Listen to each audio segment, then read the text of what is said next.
श्री जी channel में आप सभी श्रोताओं और सखियों का हार्दिक अभिनंदन है।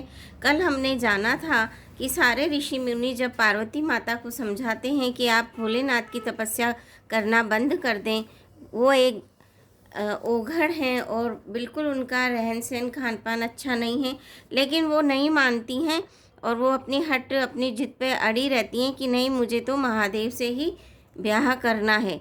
ये सारी बातें जाकर ऋषि मुनि भोले बाबा को समझाते हैं और उनको बोलते हैं कि पार्वती जी माता इस तरह से आपकी आराधना कर रही हैं। तो शिव जी एकदम आनंद मग्न हो जाते हैं और वो भी माता पार्वती से ब्याह करने के लिए राजी हो जाते हैं। इस तरह से सप्तऋषि प्रसन्न होकर राजा हिमवान को समझाते हैं और सप्तऋषि फिर प्रसन्न होकर अपने घर को ब्रह्मलोक को चले जाते हैं।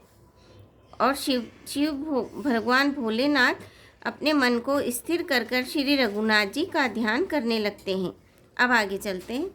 ब्रह्मा सब सन कहा बुझाई विधि, दनुज नितिन तब होई, शंभु शुक्र शंभूत सुत ए जी तैरन सोई, सियापति रामचंद्र की जय, पवन पुत्र हनुमान की जय। ब्रह्मा जी ने सबको समझाकर कहा, इस दैत्य की मृत्यु तब होगी जब शिवजी के वीर्य से पुत्र उत्पन्न हो। इसको युद्ध में वही जीतेगा। मेरी बात सुनकर उपाय करो, ईश्वर सहायता करेंगे और काम हो जाएगा। सती जी ने जो दक्ष के यज्ञ में देह का त्याग किया था, उन्होंने अब हिमाचल के घर जाकर जन्म लिया है। उन्होंने शिवजी को पति बनाने के लिए तप किया। इधर शिवजी सब छोड़कर समाधि लगा के बैठे हैं। यद्यपि ये है तो बड़े असमंजस की बात, तथा मेरी एक बात सुनो। तुम जाकर कामदेव को शिवजी के पास भेजो। वह शिवजी के मन में क्षोभ उत्पन्न करे, उनकी समाधि भंग करे।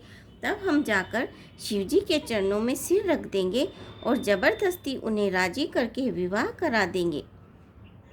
इस प्रकार से भले ही देवताओं का हित हो, और तो कोई उपाय नहीं है। सबने कहा, ये सम्मति बहुत अच्छी है।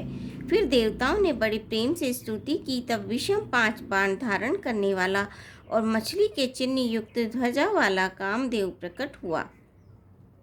देवताओं ने कामदेव से अपनी सारी विपत्ति कही। सुनकर कामदेव ने मन में विचार किया और हंसकर देवताओं से यूँ कहा कि शिवजी के साथ विरोध करने में मेरी कुशल नहीं है, तथापि मैं तुम्हारा काम तो करूँगा, क्योंकि वेद दूसरे के उपकार को परम धर्म कहते हैं। जो दूसरे के हित के लिए अपना शरीर त्याग देता है, संत सदा उसकी बड़ाई करते हैं। यूँ कह और सबको सिर नवाकर कामदेव अपने पुष्प के धनुष को हाथ में लेकर वसंत आदि सहायकों के साथ चला। चलते समय कामदेव ने हृदय में ऐसा विचार किया कि शिवजी के साथ विरोध करने से मेरा मरण निश्चित है। तब उसने अपना प्रभाव फैलाया और समस्त संसार को अपने वश में कर लिया। जिस समय उस मछली के चिन्ह की ध्वजा वाले कामदेव ने कोप किया, उस समय क्षण भर में ही वेदों की सारी मर्यादा मिट गई। ब्रह्मचर्य, नियम, नाना प्रकार के संयम, धीरज, धर्म, ज्ञान, विज्ञान, सदाचार, जप, योग, वैराग्य आदि विवेक की सारी सेना डरकर भाग गई। विवेक अपने सहायकों सहित भाग गया। उसने योद्धा रणभूमि से पीठ दिखा दिए। उस समय वे सब सद्ग्रंथ रूपी पर्वत की कंदराओं में जा छुपे, अर्थात ज्ञान, वैराग्य, संयम, नियम, सदाचार आदि ग्रंथों में ही लिखे रह गए। उनका आचरण ही छूट गया।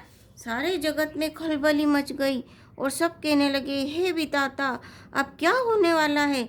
हमारी रक्षा कौन करेगा? ऐसा 2 सिर वाला कौन है जिसके लिए रति के पति कामदेव ने कोप करके हाथ में धनुष बाण उठाया है? जगत में स्त्री पुरुष संज्ञा वाले जितने चर अचर प्राणी थे, वह सब अपनी अपनी मर्यादा छोड़कर काम के वश में हो गई। सबके हृदय में काम की इच्छा हो गई। लताओं बेलों को देखकर वृक्षों की डालियां झुकने लगी। नदियां उमड़ उमड़ कर समुद्र की ओर दौड़ी और ताल तलैया भी आपस में संगम करने मिलने जुलने लगे। जब जड़, वृक्ष, नदी आदि की यह दशा कही गई, तब चेतन जीवों की करनी कौन कह सकता है। आकाश, जल और पृथ्वी पर विचरने वाले सारे पशु पक्षी अपने संयोग का समय भुलाकर काम के वश में हो गए। सब लोग कामांध होकर व्याकुल हो गए। चकवा चकवी रात दिन नहीं देखते। देव दैत्य, मनुष्य, किन्नर, सर्प, प्रेत, पिशाच, भूत, बेताल ये तो सदा ही काम के गुलाम है। यह समझकर मैंने इनकी दशा का वर्णन नहीं किया। सिद्ध विरक्त महामुनि और महान योगी भी काम के वश में होकर योग रहित या स्त्री के विरही हो गए। जब योगीश्वर और तपस्वी भी काम के वश में हो गए, तब पामर मनुष्यों की कौन गए। जो समस्त चराचर जगत को ब्रह्ममय देखते थे, वे सब उसे स्त्रीमय देखने लगे। स्त्रियां सारे संसार को पुरुषमय देखने लगी और पुरुष उसे स्त्रीमय देखने लगे। 2 घड़ी तक सारे ब्रह्मांड के अंदर कामदेव का रचा हुआ एक कौतुक तमाशा चलता रहा। किसी ने भी हृदय में धैर्य नहीं धारण किया। कामदेव ने सबके मन हर लिए। श्री रघुनाथ जी जिनकी रक्षा की, केवल वे ही उस समय बचे रहे। 2 घड़ी तक ऐसा तमाशा हुआ जब तक कामदेव शिवजी के पास पहुंच गया।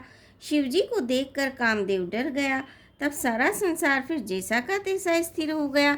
तुरंत ही सब जीव वैसे ही सुखी हो गए जैसे मतवाले नशा पिए हुए लोग मद नशा उतर जाने पर सुखी होते हैं।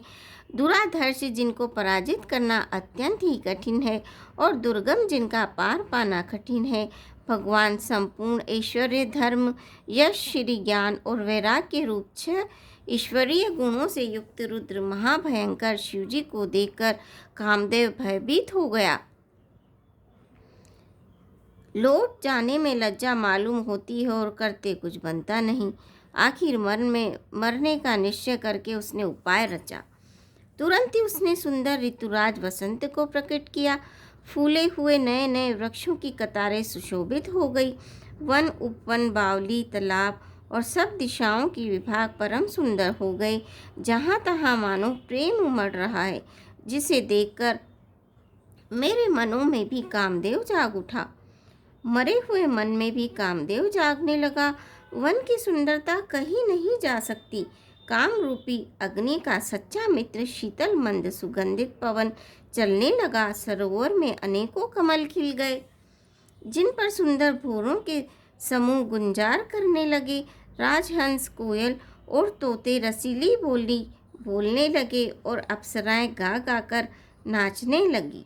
सकल कला करी कोटि विधि, हारे उसेन समेत चली न चल समाधि शिव को पे हृदय निकेत। सियापति रामचंद्र की जय, पवन पुत्र हनुमान की जय। मंगल भवनीय मंगल हारी, दबौ सुदशरथ अजर बिहारी।